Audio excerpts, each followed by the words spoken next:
Alors, comment allez-vous, chères brebis et chères chèvres? Comment allez-vous? Vous rendez-vous compte des problèmes que les humains ont entre eux? Parce qu'ils n'ont pas de problème du tout à avoir déposé sur cette terre une situation de pollution morale, éthique et à tout niveau biologique, à tout niveau organique de chaque individu qui a des organes et qui forme un organisme qui s'organise pour le bien-être de l'organe et puis de l'organisme et puis de toutes les relations qu'ont chaque organisme avec les autres organismes de tous les niveaux. C'est la vérité d'aujourd'hui que nous ne sommes pas dans une pandémie, certainement pas. Ce virus n'est pas pandémique, même pas pseudo-pandémique. Ce qui est vraiment pandémique, ce qui est vraiment absolument planétaire aujourd'hui, c'est la dégradation de notre planète, du fait que nous sommes en train, depuis longtemps, à ne pas tenir compte des règles biologiques du langage de la vie, qui exigent que nous nous soumettions avec joie, avec enthousiasme, aux lois de la nature.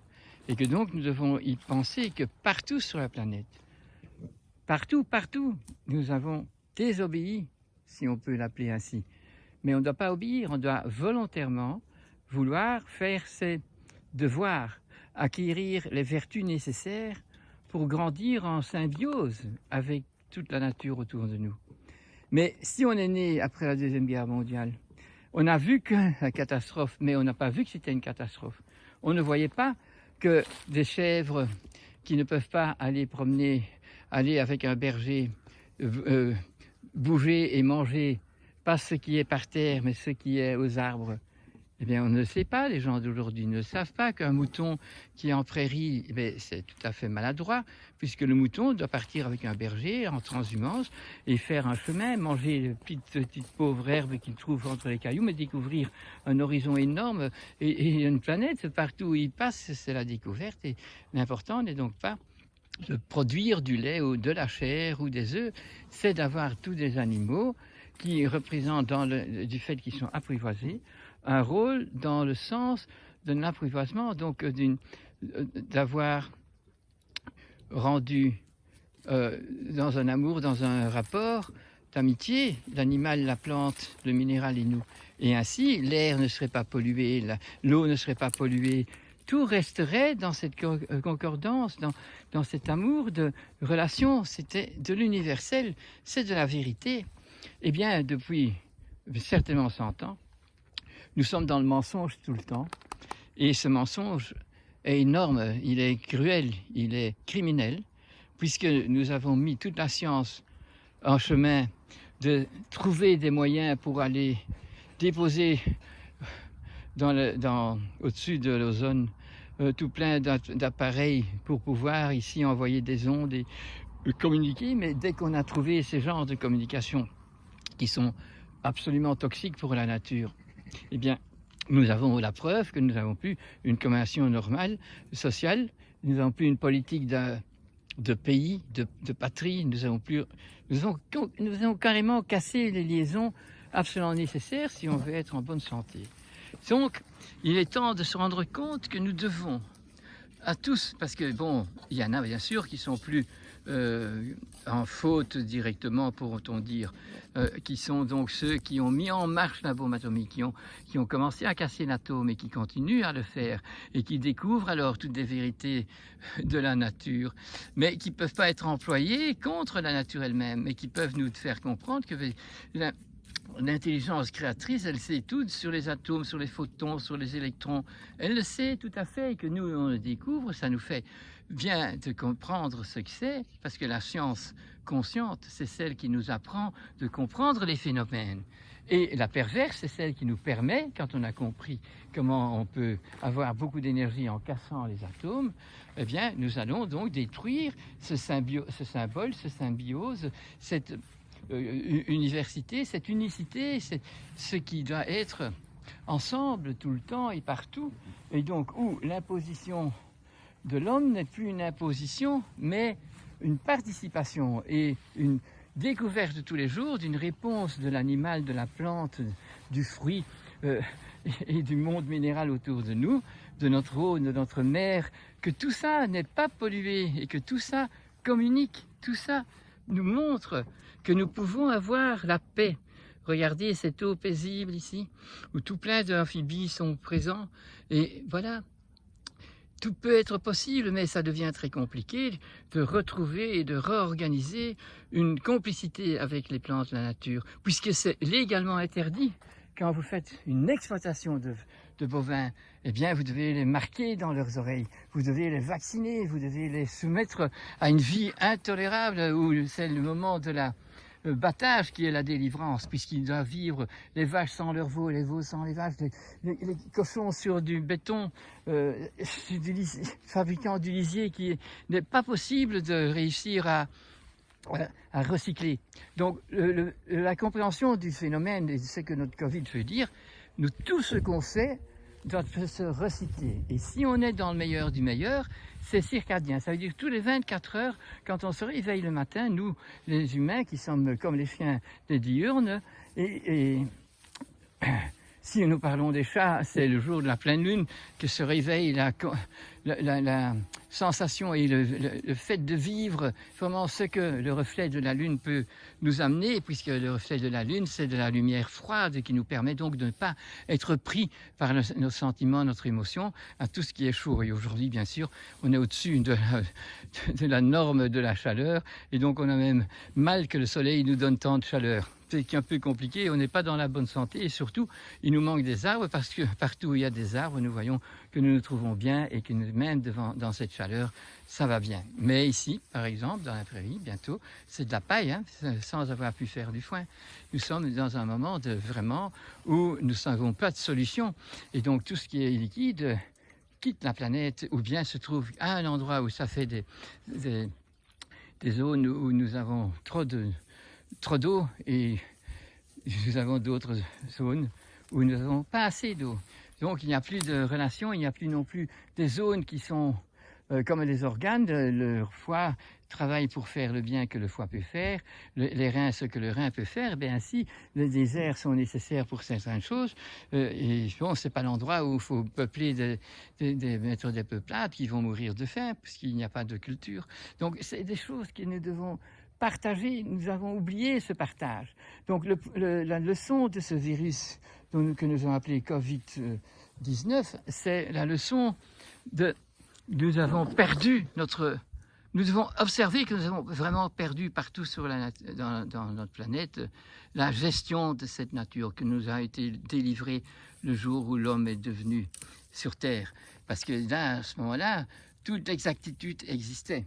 Nous avions donc un monde que nous pouvons, je le répète, excusez-moi, mais c'est très important qu'on comprenne ceci.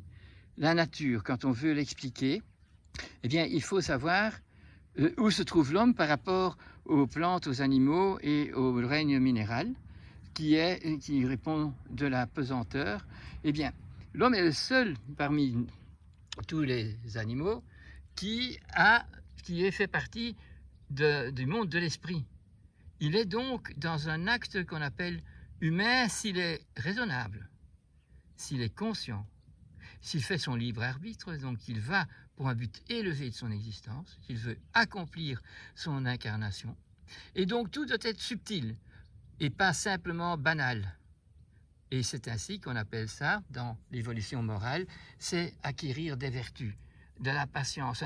On est né avec un tempérament, et si on a des bons éducateurs, l'éducateur va essayer de faire découvrir la face qu'on ne voit pas. Donc dans une monnaie, vous avez une face en haut et une face en bas, et celle qu'on voit, on pense que c'est tout, mais non.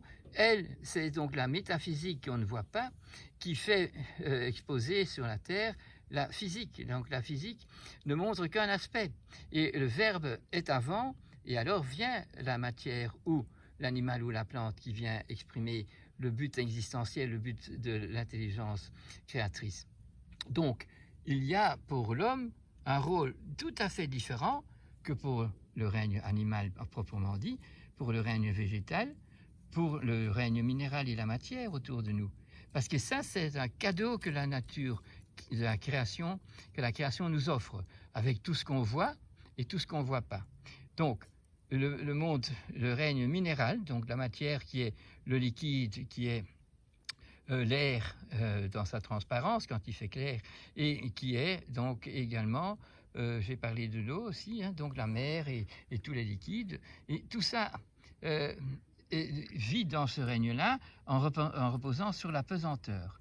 Et donc la pesanteur est un problème pour tout ce qui vit, puisqu'on doit combattre la pesanteur.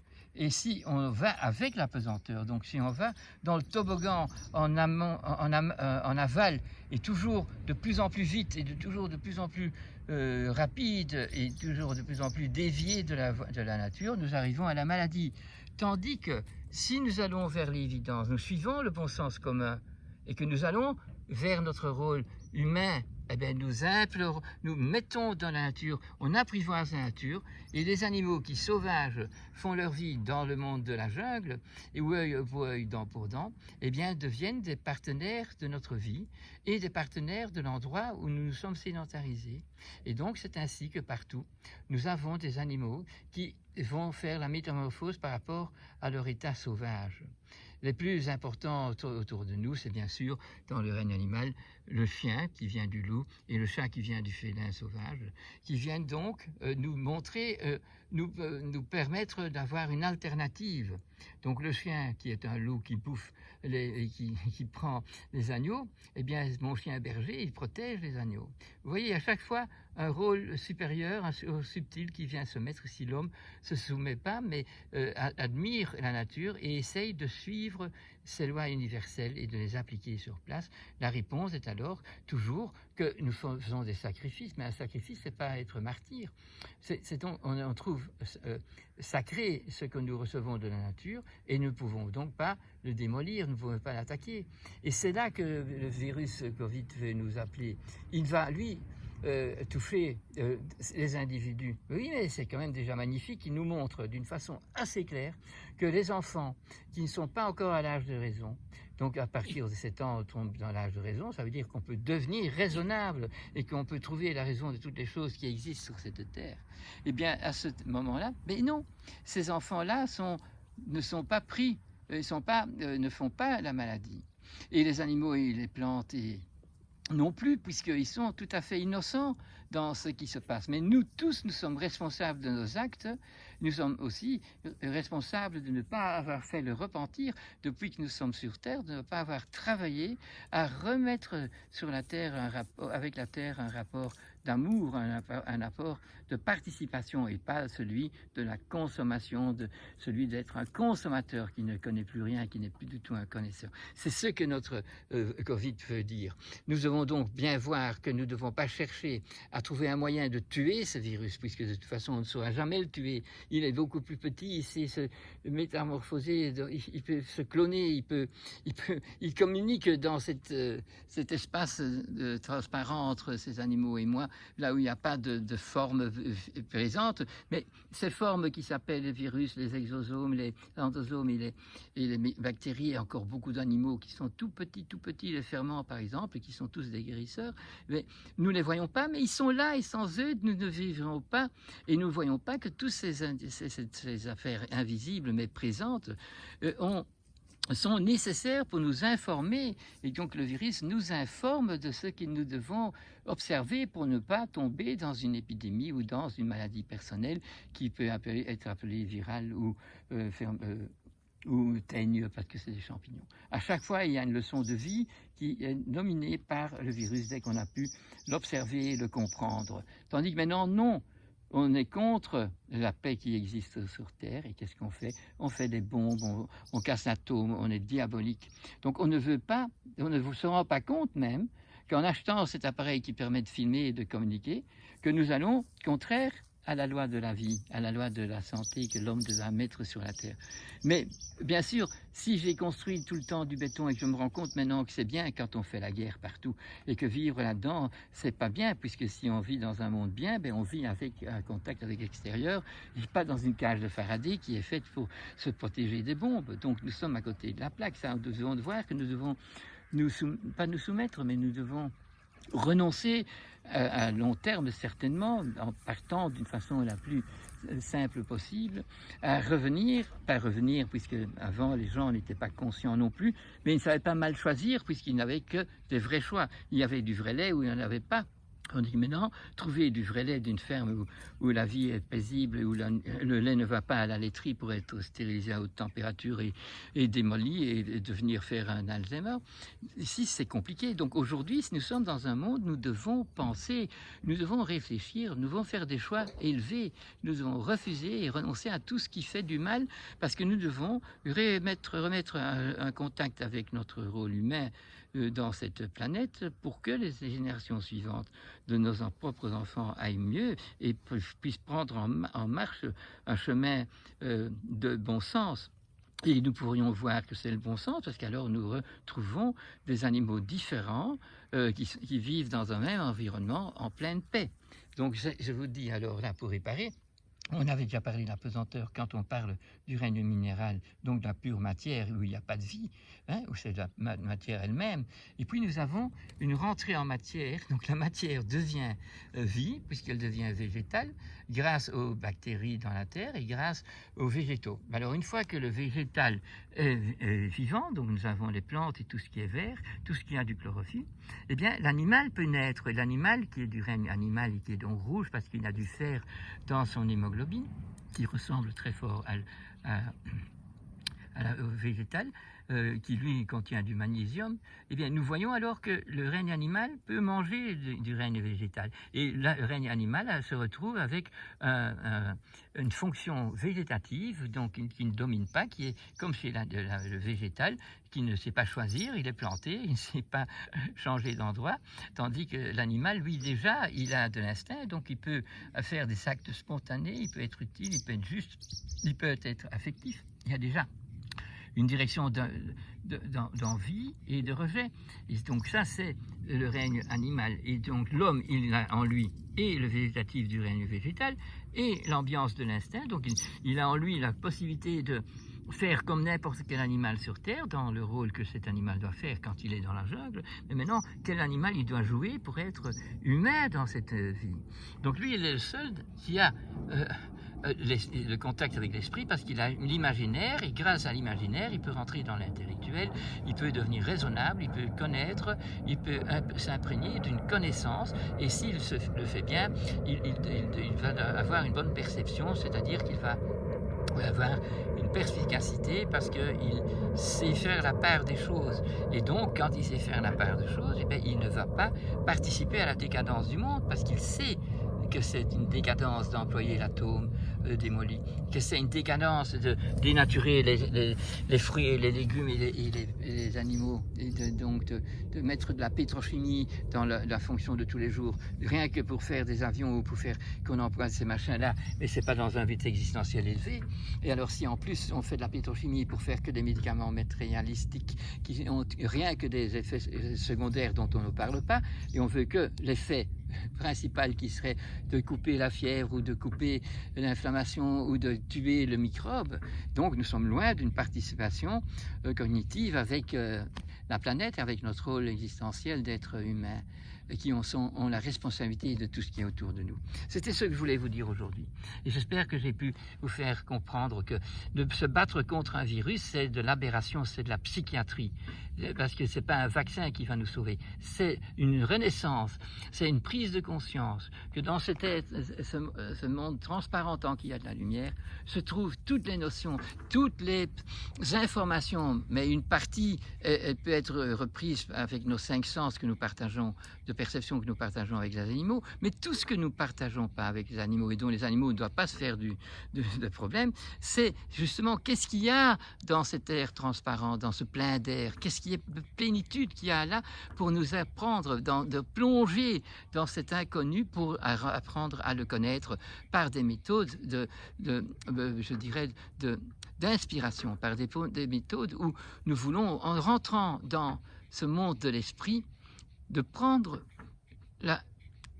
de recevoir de ce grand moi qui est dans l'éternité une nourriture pour le petit moi que je suis ici en étant si égoïste et en ne voyant que le bout de mon nez et ne voyant pas que tout ce que je fais démolit la qualité de vie autour de moi.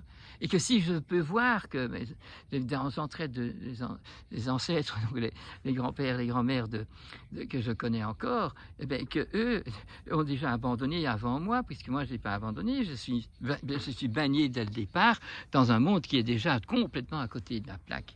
Et que si je l'ai reconnu, bien alors je peux rentrer dans des moyens beaucoup plus amoureux, beaucoup plus sympathiques et beaucoup plus efficaces. Mais ça doit avoir la solidarité. C'est là qu'il faut. Je suis déjà solidaire avec les plantes et les animaux, avec mon alimentation. Je veux faire le sacré, de ne pas être sacrifié, d'être un martyr, de devoir éplucher les patates pour avoir des bonnes frites. Non, non, je ne veux pas manger des frites qui sortent de Monsanto ou qui sont déjà prêtes. C'est pas normal, quoi. Je veux donc aller faire le bien-être. Donc je veux reconnaître qu'en tant qu'animal, mon corps a besoin, en tant que bébé, de boire le sein de sa mère. Et que si sa mère n'a pas de fonction possible, qu'on trouve le sein d'une autre maman qui veut jouer le rôle de donner le lait maternel. Et s'il n'y a pas, on va bien trouver un mammifère qui est prêt, sans le dénaturer, ce lait, d'être en remplacement. Et très vite, l'enfant devra, d'une façon plus rapide, arriver à une alimentation plus complète, si vous voulez. Mais donc, on a depuis longtemps des solutions à tous ces problèmes, mais nous ne voulons pas les pratiquer. Alors, faire le choix, c'est déjà être volontaire, de vouloir absolument accepter que nous sommes de toute façon, même si nous ne sommes pas les activistes de cette catastrophe, nous sommes complices. Nous vivons ici et nous devons employer. Alors, si je construis du béton et j'ai compris que c'est pas bon, je change ma machine qui fait du béton à une machine qui peut démolir le béton et peut-être trouver un recyclage. Si j'emploie ce téléphone qui fait GPS et qui fait tout, eh bien, je diminue son emploi en GPS parce que je peux me découvrir, de m'orienter mieux en demandant aux gens: ah, vous habitez à Tervues, oui, c'est quoi? C'est près de la fontaine ou c'est près de l'église ou c'est près de repères qui sont existants et qu'aujourd'hui je ne t'en tiens même pas compte. Et j'emploie cet appareil parce que je peux, moi, tout seul dans cette prairie, faire un petit film, une petite vidéo qui, j'espère, va vous intéresser et auquel je peux. Donc, moi, sans avoir tout un club de gens professionnels, je peux employer ce truc-là pour la communication. Alors, cette machine ne peut servir que pour communiquer des bonnes choses, pas de la porno, pas des jeux, pas tous des trucs qui nous empêchent d'être dans la communauté. C'est autrement, cette communication ici nous met en sociabilité, nous met en rapport et nous sommes toujours prêts et très heureux si des gens, après avoir vu la vidéo, nous envoient des commentaires, puisque justement le questionnement va donner une obligation de penser à pourquoi c'est comme ça. Et la chèvre, Caprix, dit: messieurs, vous avez des caprices qui sont malsains, mais nous les chèvres, non. Regardez l'intelligence de cette chèvre. Regardez la beauté, c'est quand même à nous faire penser à ce que Caprix, chèvre, veut nous apprendre. Le symbole de la chèvre n'est pas le symbole du mouton, et le symbole du chat n'est pas celui du chien. Et nous devons rechercher ça et pas dire: oui, un chien, il faut un manteau parce qu'il fait froid, il faut non, ça va pas, quoi. Il faut essayer de retrouver l'âme de toutes les choses que nous voyons. Et quand on parle de l'âme et du corps, c'est donc une unité de chaque animal, que nous aussi, mais nous avons en plus un rapport avec l'esprit. Et les animaux et les plantes et tous les minéraux sont des représentations d'une image de ce grand esprit qui est impossible de pouvoir faire comme. On doit être humble et savoir que vraiment, on est tout petit, mais tout ce qu'on peut comprendre de cette immensité nous fait devenir des grands humains.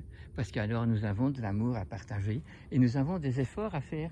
Et aujourd'hui, bien sûr, il faut oser se mettre pour soi-même dans le repentir et donc de commencer chez soi, comme on peut, à espérer de pouvoir faire du bien autour de moi. À moi-même sûrement, mais aussi à tous les animaux que j'ai près de moi, à toutes les plantes que je vois. Et même si j'habite dans un appartement, je vais planter dans un bloom pot, comme on dit chez nous. On va planter des tomates peut-être, ou quelque chose qui me fait rappeler tous les jours qu'il faut la soigner, même si je n'ai pas l'occasion d'être dans cette nature. Et voilà, vous voyez, les avions sont de retour. Vous voyez là, ce que font ces avions. Il y en a qu'un maintenant, mais sinon les avions, une vingtaine ou une centaine de lignes blanches dans le ciel. et ce bruit était constamment là et maintenant il est beaucoup moins là. Donc la nature a pu reprendre une inspiration, une respiration et elle va nous renvoyer des gifles dès que nous recommençons à tout détruire en étant très contents. Mais non, soyons maintenant saints d'esprit. J'espère que j'ai contaminé les gens qui m'ont regardé d'un désir vraiment de trouver une manière de voir les vérités dans la vie et de pouvoir repérer ceux qui sont des mensonges criminels. Et donc, ne pas déprimer devant toutes ces situations, ni de devoir arriver à une agressivité, parce que c'est la guerre et c'est pas ça qui guérit. Merci beaucoup.